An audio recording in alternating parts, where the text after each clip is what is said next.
Hello students, welcome back to your science class.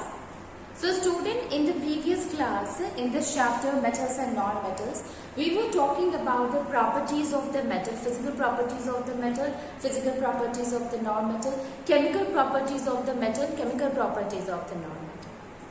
Then we had also seen that how we can compare the properties of the metals with that of the non-metal and how they differ from each other on the basis of their properties.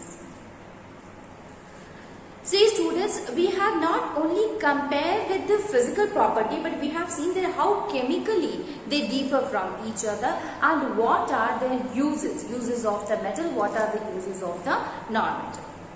Now let us try to understand that the metal and non-metal, they combine together with the bond, and that bond is a chemical bond. So let us try to understand that how this chemical bonding occur between the metal and non-metal, and what kind of a force of attraction will be there, what kind of a bond is formed between the metal and non-metal.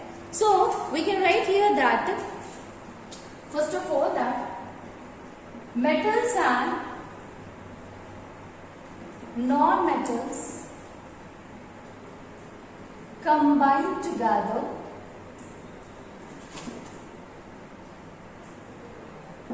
metals and non-metals combine together by attractive force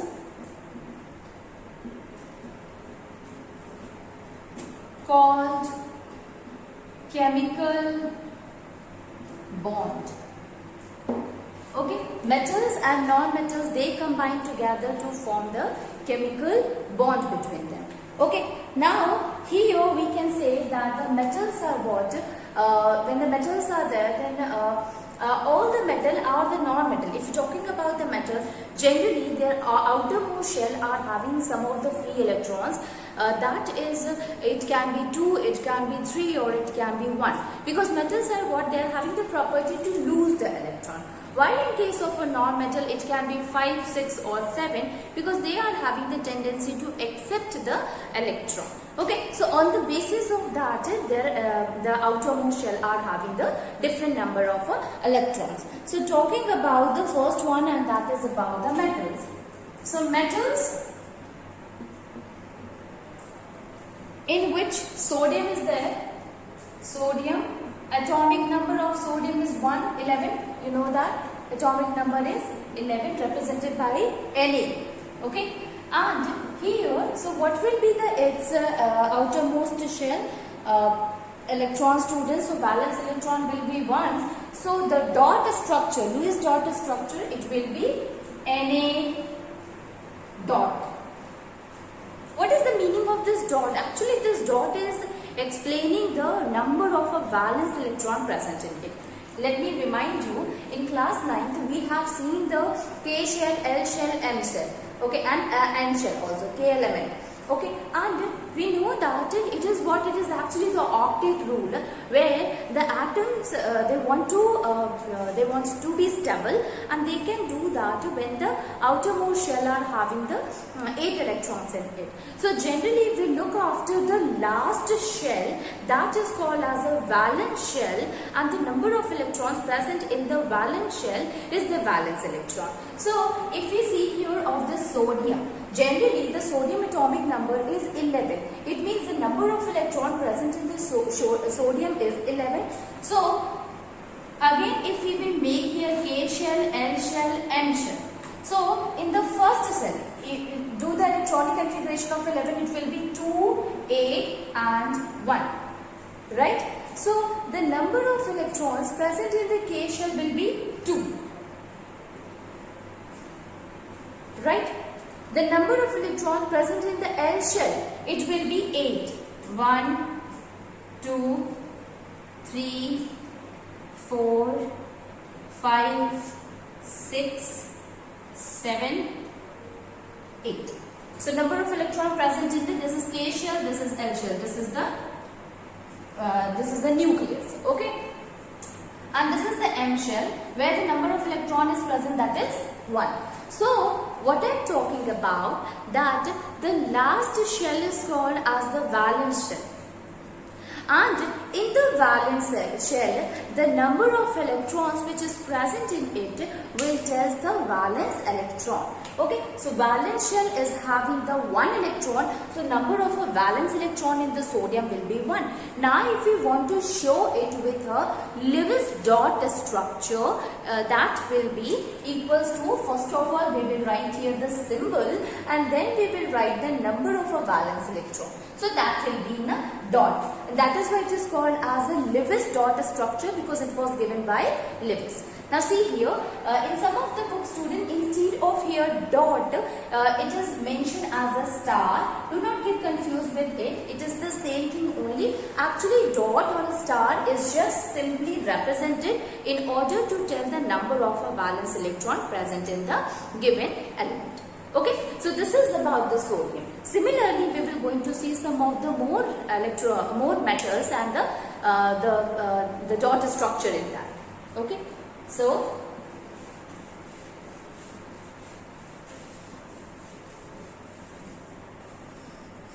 potassium. Talking about the potassium. Potassium is what? Here the atomic number is what? That is 19. Okay, so what will be the electronic configuration? So electronic configuration KLMN. It means 2, 8, 10, 18, then 1.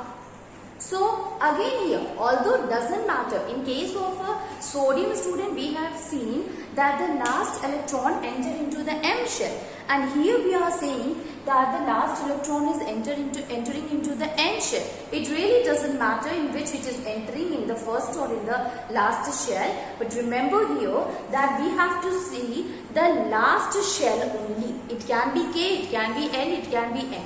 Last shell, the number of electrons present in it will represent the valence electron. Okay. Okay, so again we can write here potassium, it is represented by K, and the number of a valence electron present in the potassium, it is represented by a dot. Okay, so this is what, this is for the potassium. Similarly, we can write here for aluminium. So I am writing it here, aluminium. Aluminium will be what? It will be 13. Number of electrons present in it will be 13 and it will be KLM 283.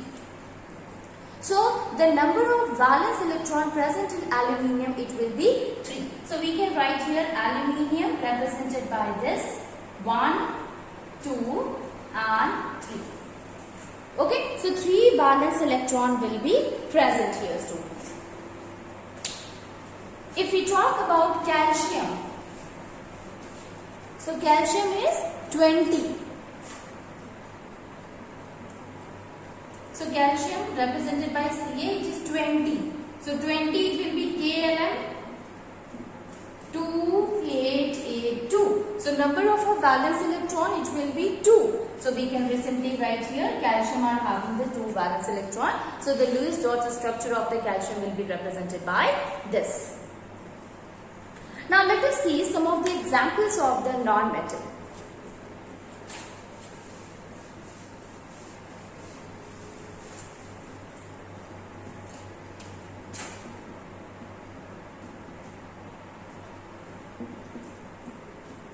Examples of the non-metal. In the non-metal, students, suppose carbon is there, right? Now what will be the valence electron in it? It will be Kl, and here the carbon is what? It is 6. Atomic number is 6. So 2, 4.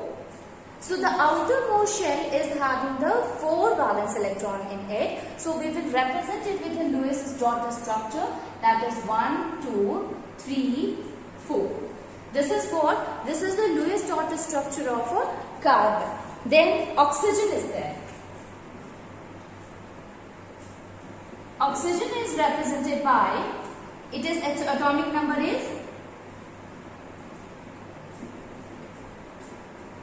8. Okay, so KLM, it will be 2 and 6, right? So the outermost shell is having 6 electrons. So we will write here oxygen 1, 2, 3, 4, 5, 6. This is what? This is the electron dot or Lewis dot structure of oxygen. Similarly, student, if we talk about fluorine,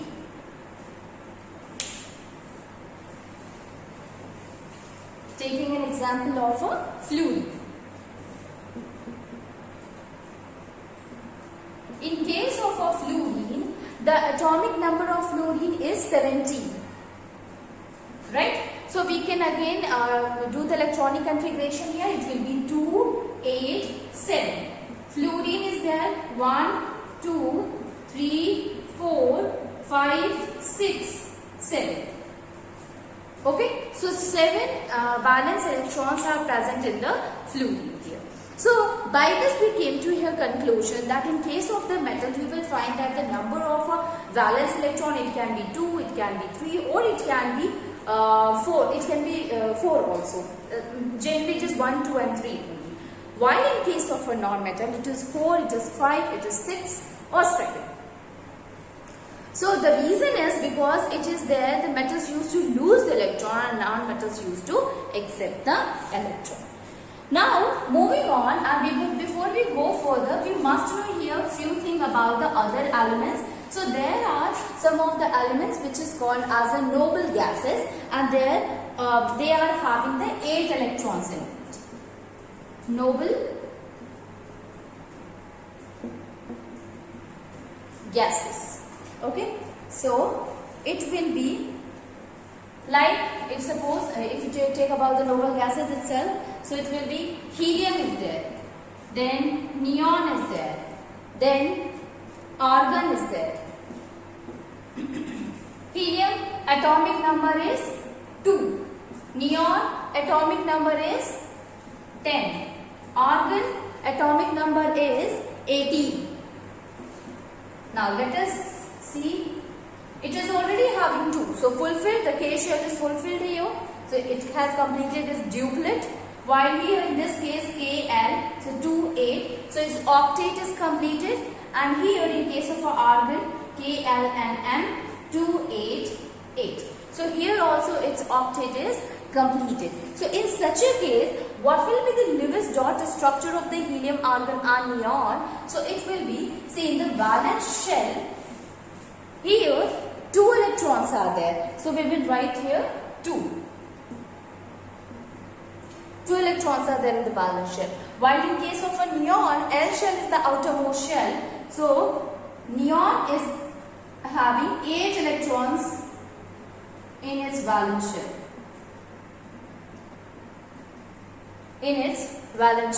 While argon is there, and argon is having the electron, number of a valence electron present in it will be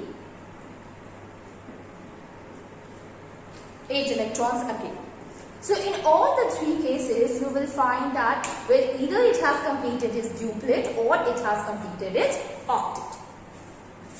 So what is the octet rule, students? Let me write here what do we understand by the octet rule.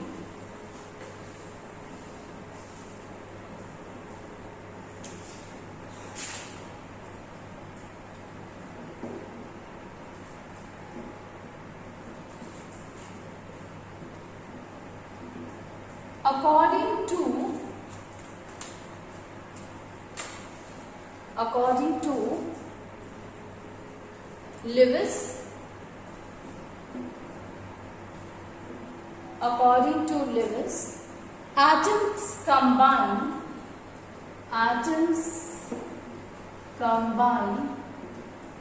to achieve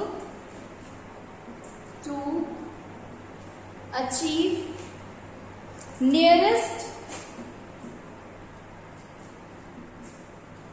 noble gas configuration,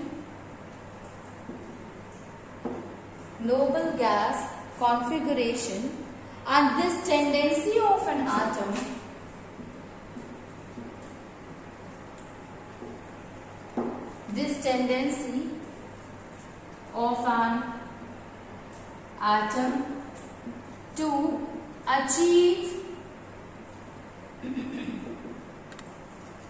achieve nearest noble gas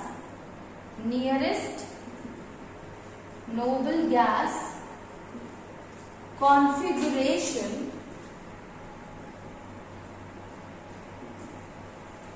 is octet rule. Okay, so what is octet rule? Actually, it explains that atoms used to combine together to form the noble gas configuration. It means it is there to combine to form the to becomes the stable, you can say. Okay, but here you will find that this is the tendency of every element. It want to be stable, and for gaining of the stability, student, is important to gain the 8 electron in its last shell. Okay, to complete its octet or to complete its duplet, and this is how the octet rule came. So how atoms they used to achieve the noble gas configuration? So there are 3 things. The first one, either it can lose electron, or it can gain electron, or it can share electrons.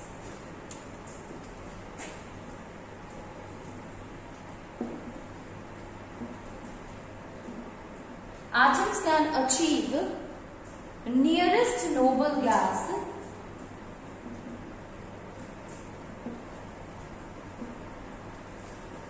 configuration,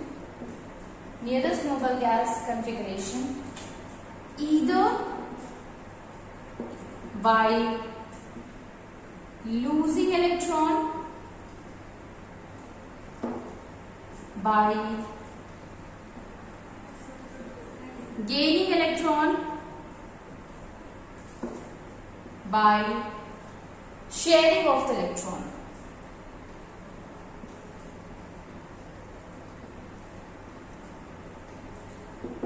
Okay, so atoms, they can achieve the nearest noble gas configuration either by losing it, either by gaining it, or by sharing it. These are the 3 methods by which atoms can achieve the noble gas configuration. Okay. So, suppose the students, we can understand this one with the help of some of the examples in which the atom is going to lose or to gain the electron in order to complete its octet. Okay, or in order to become stable. So generally, you will find that metals, they are having the tendency to lose the electron. Okay.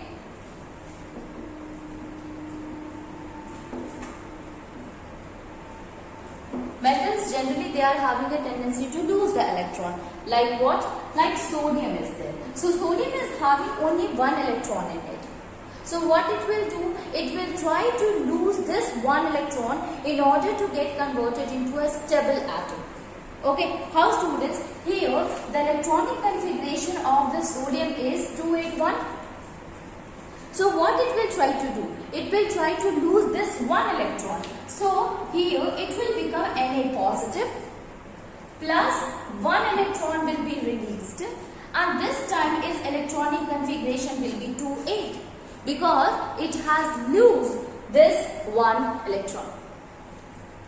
Okay, so we can say here that the atoms are here the sodium atom get converted into sodium ion in order to achieve the nearest noble gas configuration.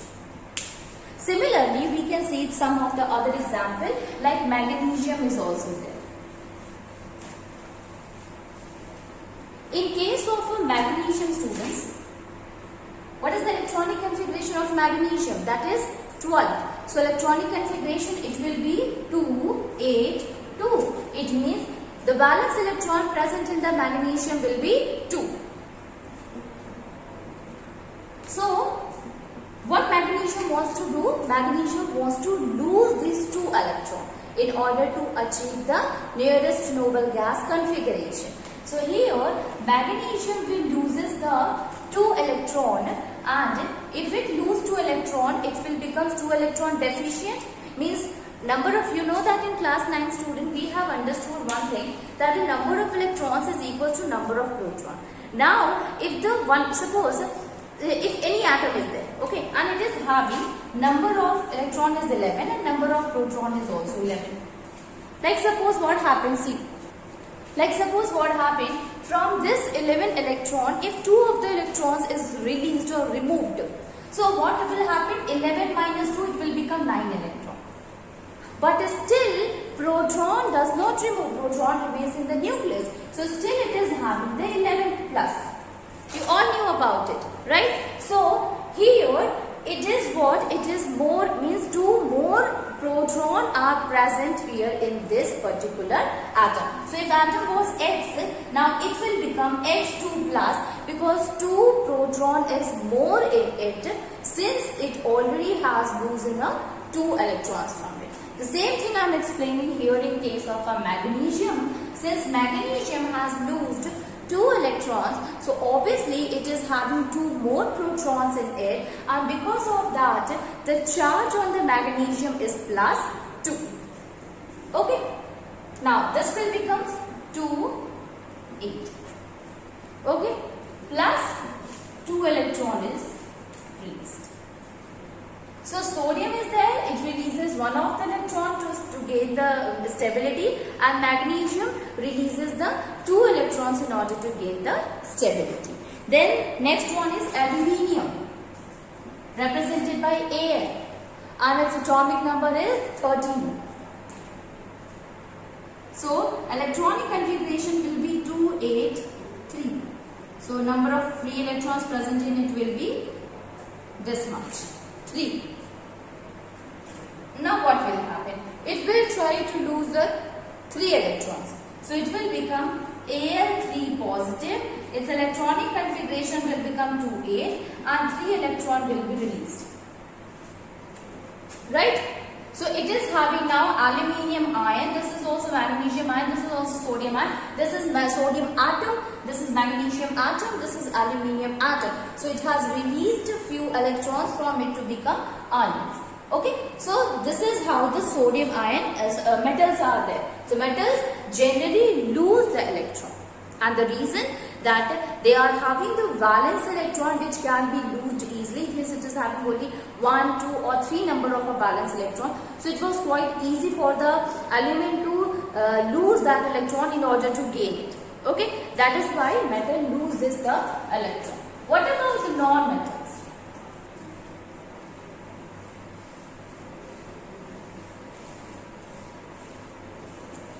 So we can say here that non-metals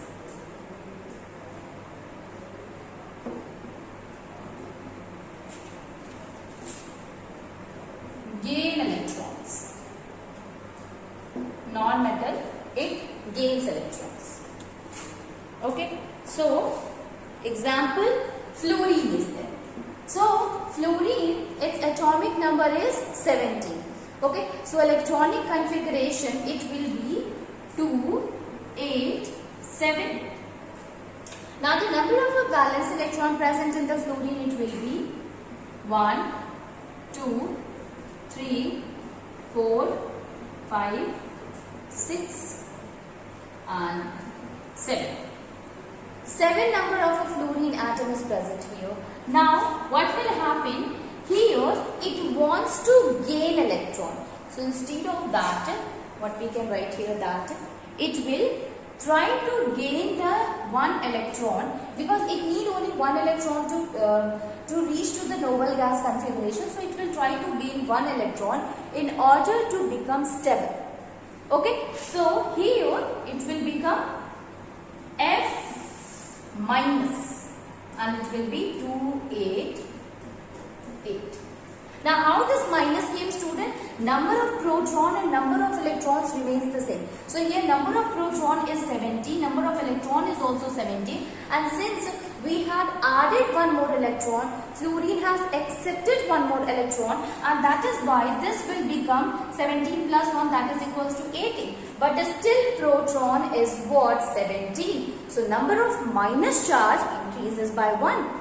And that is why we are writing here minus 1.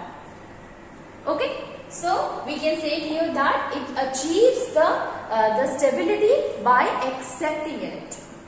Similarly, we can write here about the oxygen. Oxygen, the electronic configuration. One more thing, student, I am so sorry for that. it is 2, 7. This one will be for the chlorine, it will be 2, 7. It will be 2, 8. And here, if we are talking about the 9 proton, 9 electron, it will become 10. Okay, this is the atomic number of the fluid. While in case of oxygen, oxygen is what? Atomic number of oxygen is 8. So electronic configuration will be 2, 6. 1, 2, 3, 4, 5, 6. 6 electrons are there in the oxygen atom. Now, since there are 6, so how much electrons it need to become or to gain the stability? It need 2 more electrons. So what will happen? Now the oxygen will going to accept 2 electrons to receive or to achieve this stability. So it will be plus 2 electron, and that will be gives O2 minus, that is 2, 8. Okay. Then we can say here about sulfur also, the same thing. In case of sulfur, atomic number of sulfur is 16. So it will be 2, 8, 6. So electronic configuration it will be 2, 8, 6, and the number of a valence electron is 6 here, like that of oxygen. Sulfur belongs to the oxygen family. So 6 electrons are there. Now again it needs 2 more electron to complete its octet. So it will accept 2 more electron to become S2 minus, and this time its electronic configuration will become 2, 8, 8. Understood? So it need or it combined with the 2 electrons to complete its octet to the nearest to noble gas configuration. Let us move on and see the different types of bondings are present between the atoms. You see students, whenever an element is combined together or whenever 2 atoms they combine together, they always combine together with the bond. So let us see what are the different types of a bond are there. Although here we are going to study about only 2 bonding, but there are a lot of bonding students including ionic, covalent bond, hydrogen bonding, metallic bonding, van der Waals force is also there. So van der Waals bonding is also there. But in class 10th we will not going to study this much. We will simply focus on the ionic bond.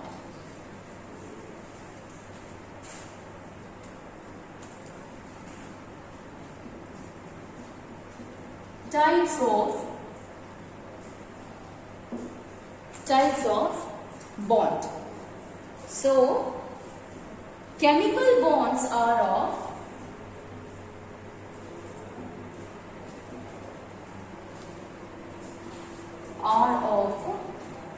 2 types.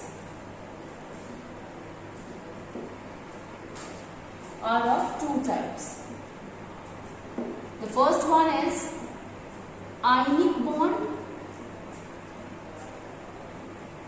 and the second one is covalent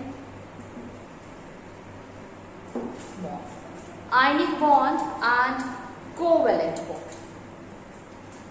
Ionic bond, it is also called as electrovalent bond. Okay, ionic bond is also called as electrovalent bond. Now here, if we talk about the ionic bond, we are going to discuss about this in the next class, but till that I'll want to tell you about the ionic and the covalent bond. Ionic bond is that bond in which transfer of the electrons occur, and since the transfer of the electrons occur, due to which there is a formation of ions which combines together to form the bond. So transfer of electron means either it lose electron, either it gain electron, and you know that by losing or by gaining there is a formation of ions. So such thing happens in case of a ionic bond. What happens in case of a covalent bonding? In case of a covalent bonding, the atoms they combine together with a chemical bond between them. So actually there is a sharing of the electron happens between them. Here transfer of electron, here sharing of electrons. So these are what students, these are the two different types of bonds are there.